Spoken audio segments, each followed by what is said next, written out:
Star प्रचारक Bharatiya Janata party का जो 12:30 बजे तक भारतीय जनता पार्टी के प्रत्याशी के लिए वोट मांगता है, वो 1 बजे भारतीय जनता पार्टी वालों को पता भी नहीं चलता है, वो 1 बजे कांग्रेस में आके राहुल गांधी से हाथ मिलाता है। वो या पेड़ बबूल का तो आम कहाँ से हो। अब जब बम्पर वोटिंग हो तो समझ लेना परिवर्तन की लहर है। हरियाणा में आपको क्या लगता है कि बीजेपी को कौन से मुद्दे भारी पड़े? समाज और वो अन्य स्वर्गीय अटल बिहारी वाजपेयी ने कहा था, इन्हें हराम की नहीं काम की लालच डालिए। आप कर क्या रहे हो? हराम खिलाना चाहते हो। क्यों खिला रहे हो हराम? आप एक नेता मणिपुर नहीं जा पाता है और मणिपुर चला जाता है। एक बताइए ना मान्यवर पत्रकार जी, अगर स्मार्ट सिटी दिखा दीजिए, बुलेट ट्रेन दिखा दीजिए, 2 करोड़ नौकरी दिखा दीजिए, 15 लाख दिखा दीजिए, आदर्श गांव दिखा दीजिए, तो हम आपकी बात माने ना। प्रधानमंत्री जी कहते हैं हमें बोलने नहीं दिया जा रहा, ये कह रहे हम पत्थर मार देंगे।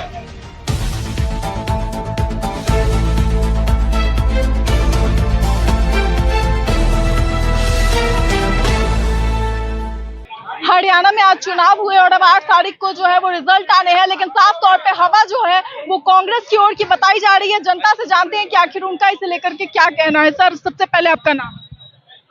मैम, नाम तो बदनाम है क्योंकि नाम के आगे मेरी कास्ट लगेगी, और जब कास्ट लगेगी और मैं कुछ बोलूंगा तो लोग बोलेंगे यार इस कास्ट का आदमी है इसलिए इनके फेवर में बोल रहा है। अच्छा, तो हरियाणा चुनाव को किस तरीके से देखते हैं? इस बार किसकी हवा आपको नजर आई? देखिए, हवा ऐसे नहीं पता चलती है, हवा ऐसे पता चलती है कि एक आदमी या एक स्टार प्रचारक भारतीय जनता पार्टी का जो 12:30 बजे तक भारतीय जनता पार्टी के प्रत्याशी के लिए वोट मांगता है, वो 1 बजे भारतीय जनता पार्टी वालों को पता भी नहीं चलता है, वो 1 बजे कांग्रेस में आके राहुल गांधी से हाथ मिलाता है।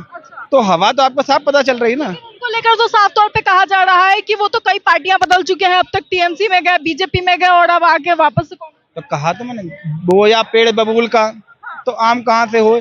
आपने जब आप सत्ता में आने के लिए यही कांग्रेस पार्टी के कार्यकर्ताओं को या उनके सांसद विधायकों को तोड़ते थे और अपनी तरफ लेते थे, तब तो आपको बड़ा अच्छा लगता था कि यार ये मेरी तो पार्टी है, मेरे तो सरकार बनने वाली है और मेरे तरफ सब लोग आ रहे हैं, रुझान अच्छा ही आ रहा है। अगर आज वही आदमी आपको छोड़ के दूसरे में जाता तो आप बदल कैसे जाते हो भाई? जब आपके पास आया था तो जनता का रुझान था, जनता आपको चाहती थी, लेकिन आज वो पार्टी आपको छोड़ के उस पार्टी में जाता है तो जनता का रुझान नहीं है। हरियाणा का मतलब क्या है? हरि का आना। हरियाणा का पूरा मतलब है हरि का आना।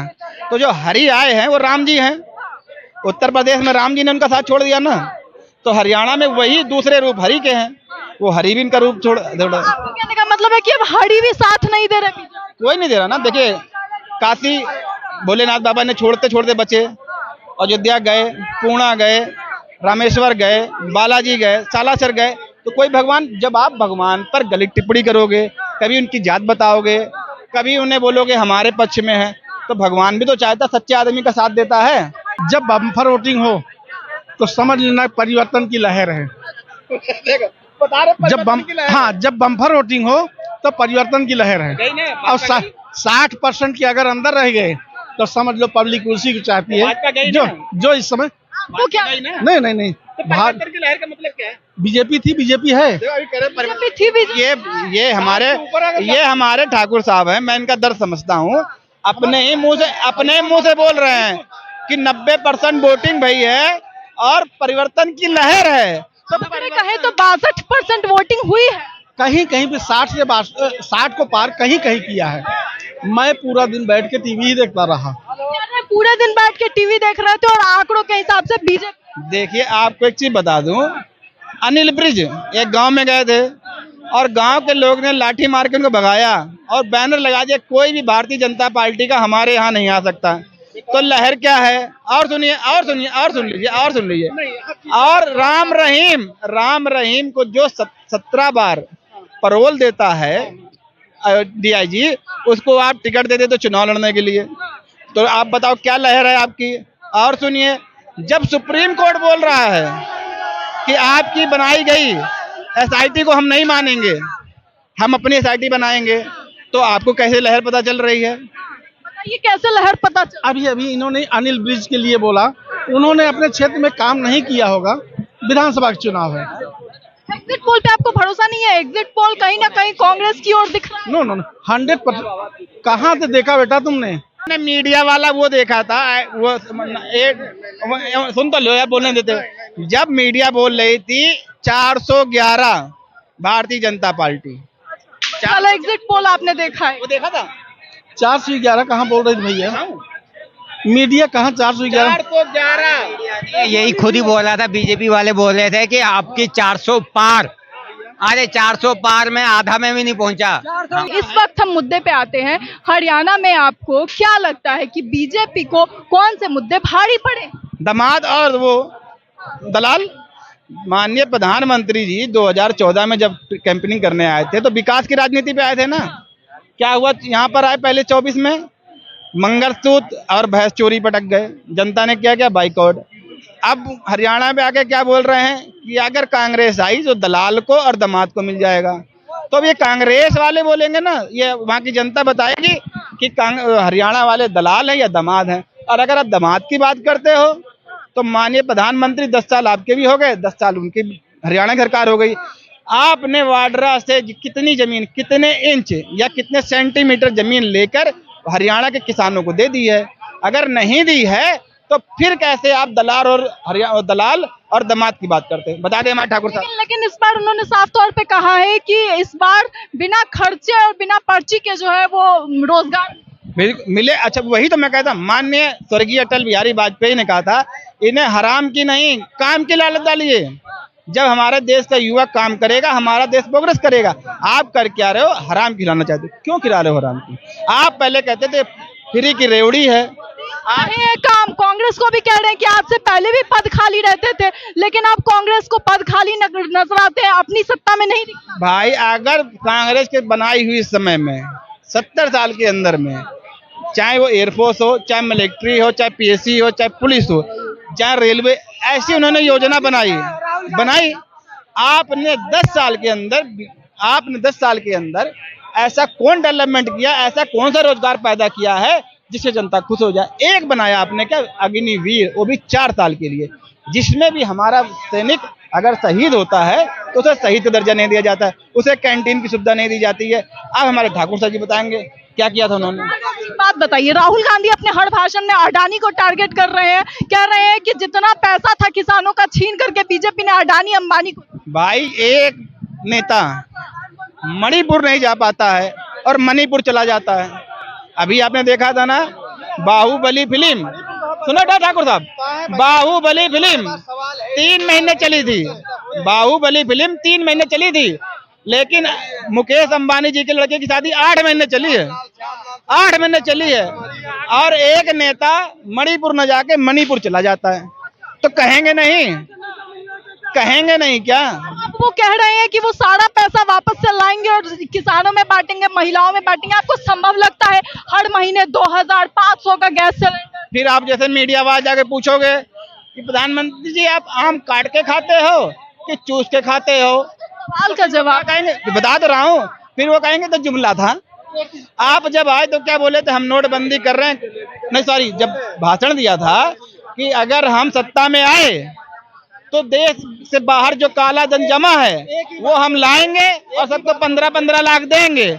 तो आपने नोटबंदी भी कर दी, हजारों लोग को मरवा भी दिया, ना काला धन 10 साल में आ पाया, ना 15 लाख मिल पाया। एमएसपी तो वापस ली, किसानों की मदद की। जुमला एक जुमला ही तो होगा, क्या होगा? यानी कि जितनी बातें बीजेपी कर रही है सब कुछ आप जुमले में। तो भैया अच्छा एक बताइए ना मान्यवर पत्रकार जी, अगर स्मार्ट सिटी दिखा दीजिए, बुलेट ट्रेन दिखा दीजिए, 2 करोड़ नौकरी दिखा दीजिए, 15 लाख दिखा दीजिए, आदर्श गांव दिखा दीजिए, तो हम आपकी बात माने ना। आप कोई बात बना के दिखा दो हमें। इलाज की बात कर रहे हैं, बुजुर्गों को पेंशन की बात कर रहे हैं, और अब तो उन्होंने जो अग्निवीर थे उनको पेंशन भी देने की बात कर। हम यही कह रहे हैं, अब विपक्ष मजबूत हुआ है। 10 साल पहले आप क्या चिल्लाते थे, एक अकेला सब पे भारी। अब क्या, तब तक तो आपकी योजना नहीं लागू। अब की बार भी तीसरी बार मोदी सरकार, आप विपक्ष करवा रहा है। आप 10 साल में अगर पेंशन लागू नहीं करा पाए और 1 साल के अंदर विपक्ष करवा रहा है तो विपक्ष की मानी जाएगी ना। आप जो रेलवे के अंदर बुजुर्गों को छूट मिलती थी आपने वो बंद कर दिया। जो 10 साल के नीचे बच्चा जाता था उसको हाफ टिकट लगती थी वो आपने बंद कर दिया। तो लेकिन अगर आप वो फिर से चालू करवा रहे हैं तो हम विपक्ष को नहीं बोलेंगे कि जब विपक्ष मजबूत हो गया तो ये फिर सब कैसे चालू हो गया। आपके ऊपर प्रेशर है ना। और प्रेशर में भाजपा ये सब कुछ कर, बिल्कुल यही तो कह रहे हैं कि हमें बोलने नहीं दिया जा रहा, हमारा गला दबाया जा रहा है। तो ये प्रधानमंत्री प्रेशर किसका? ये प्रधानमंत्री का वक्तव्य है ना, वो खुद बोल रहे हैं कि विपक्ष हमें बोलने नहीं दे रहा है, हमारा गला दबाया जा रहा है, हम तो नहीं कह रहे हैं। और इससे पहले जितने भी विपक्ष के नेता रहे उन्होंने कभी कहा ये कि भाई हमारा गला दबाया जा रहा है, हमारा भी बोलने नहीं दिया जा रहा है? कहेंगे इलाज नहीं हो रहा है। कहाँ हो रहा है? कहाँ के हैं ये, पूछिए इनसे। उत्तर प्रदेश से। उत्तर प्रदेश से हैं। हाँ, इलाज की व्यवस्था, किस चीज में? रोड की व्यवस्था। अब ये जबरदस्ती हमारा सर फोड़ने लगेंगे तो हमारे पास कोई जवाब नहीं है। आप आराम से जवाब दीजिए। ये भी मोदी के चेले करे हमारा गला दबा दे। भाई जैसे प्रधानमंत्री जी कहते हैं हमें बोलने नहीं दिया जा रहा, ये कह रहे हैं पत्थर मार देंगे। अरे आयुष्मान कार्ड जो बना है 5 लाख का, उससे प्रधानमंत्री जी ने 10 लाख का कर दिया है, लेकिन कोई ले तो उसको, कोई प्राइवेट बैंक हॉस्पिटल लिया है। हमारा भाई जो है कोरोना काल में आज भी डायलिसिस हो रही है, उसी आयुष्मान कार्ड कह रहे इन्होंने लिया। सरकारी हॉस्पिटल में जो कांग्रेस का बनाया हुआ है, लखनऊ के अंदर डायलिसिस किया जाता है। हरियाणा में क्या परिवर्तन होगा अगर सरकार बदलती? हरियाणा में क्या परिवर्तन होगा अगर सरकार? देखिए परिवर्तन तो नेता करेंगे ना, हम भविष्यवाणी कैसे करते हैं? हम तो कोई भी सरकार लाते हैं उनसे रोजगार मांगते हैं कि आप हमारा रोजगार हमें दे दीजिए, अच्छा विकास करिए। हम ये चाहते हैं कि जितना अच्छा डेवलपमेंट होगा हमें उतने अच्छे, हमें नेता क्या दे देगा, चाहे किसी पार्टी का हो। हम तो प्रधानमंत्री जी से ये कहना चाहते थे या उनसे सोचते या मांगते हैं कि उत्तर प्रदेश के अंदर आपने रोडवेज के लिए कितनी अच्छी सुविधा कर दी, या रेलवे के अंदर कितनी अच्छी सुविधा कर दी। अगर आपने वंदे भारत चलाई है तो वो आम आदमी की पड़क से बाहर है, उस पर आम आदमी, गरीब आदमी चढ़ नहीं सकता है। उस पर चढ़ता कौन है? पैसे वाले। अब गरीब घर बैठे दलालों की भीड़ हट गई, नहीं आप जाते तो दलालों के 10 टिकट निकलते, एक टिकट आपके निकलते। घर बैठे आप जो है टिकट कर रहे हैं और कैंसिल कर रहे हैं। ट्रेनों के अंदर जो गंदगियां पहले होती थी वो गंदगियां आज नहीं है। सिस्टम को सुधारने में टाइम के हिसाब से मोदी जी सिस्टम को धीरे धीरे सुधार। मैडम हम किसी के भक्त नहीं हैं, जो काम हुए हैं उनकी प्रशंसा करें। जो काम तो मुझे जो है आपको बता दें कि साफ तौर पे जनता जो है कोई बीजेपी की जो काम है उनको गिरा रहा है, तो किसी का कहना है कि कांग्रेस के आने के बाद बदलाव होगा। हालांकि हरियाणा में अब साफ तौर पे हवा बदलती नजर आ रही है। किसी का कहना है कि हुड्डा जी आएंगे, तो किसी का कहना है कि अब की बार जो है कांग्रेस बड़े जो है वो बड़ी वोटिंग के साथ जीतेगी। लेकिन दूसरी ओर जो है कुछ लोगों का ये भी कहना है कि क्योंकि जो वोटिंग हुई है वो लिमिटेड हुई है, इस वजह से अगर बड़ी वोटिंग का जो आंकड़ा होता है वो नहीं आया है, इस वजह से सेम सरकार दोबारा दोहराएगी। अलग अलग तरीके के लोग फॉर्मूला लगा रहे हैं। हालांकि एग्जिट पोल साफ तौर पे जो है वो कांग्रेस को कहीं ना कहीं दिखा रहा है कि अब की बार कांग्रेस की सरकार आ सकती है। इसे लेकर के आपकी क्या राय है, अपनी राय कमेंट बॉक्स में जरूर बताएं। ऐसी तमाम खबरों के लिए देखते रहें न्यूज़ हंगर।